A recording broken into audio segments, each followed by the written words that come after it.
Our nation has a grand history, but sometimes the stories of the neglected, the persecuted, and the weak go untold. There have been struggles and conflicts throughout our proud history.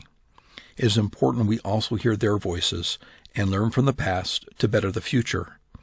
In the words of Howard Zinn, the history of any country conceals the fierce conflicts of interest, sometimes exploding, often repressed, between conquerors and conquered, masters and slaves, capitalists and workers, dominators and dominated in race and sex.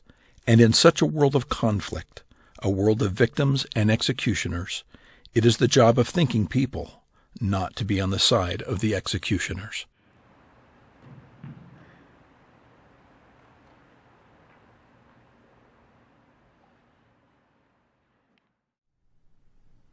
I don't want to invent victories for people's movements, but to think that history writing must aim simply to recapitulate the failures that dominate the past is to make historians collaborators in an endless cycle of defeat.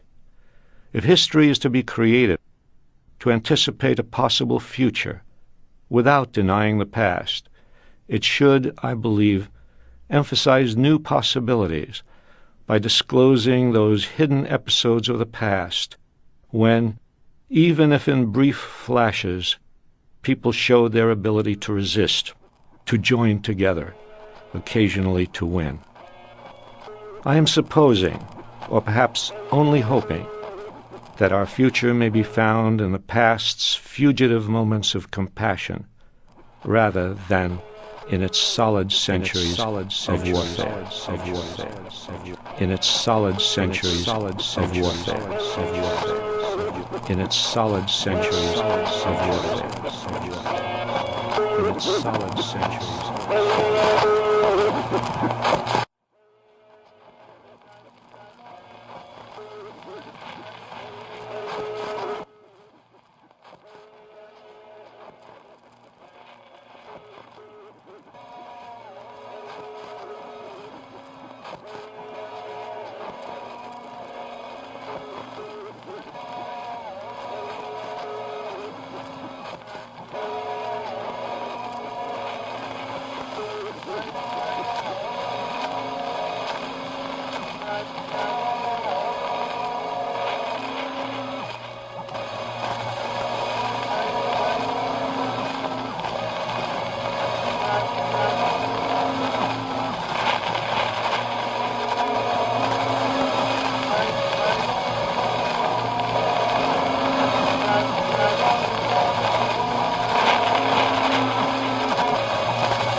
Constitution from the standpoint of the slaves, of Andrew Jackson as seen by the Cherokees, of the Civil War as seen by the New York Irish, of the Mexican War as seen by the deserting soldiers of Scott's army, of the rise of industrialism as seen by the young women in the Lowell textile mills, of the Spanish-American War as seen by the Cubans, the conquest of the Philippines as seen by black soldiers on Luzon, the Gilded Age as seen by Southern farmers, the First World War as seen by socialists, the Second World War as seen by pacifists, the New Deal as seen by blacks in Harlem, the post-war American Empire as seen by peons in Latin America, and so on, to the limited extent that any one person, however he or she strains,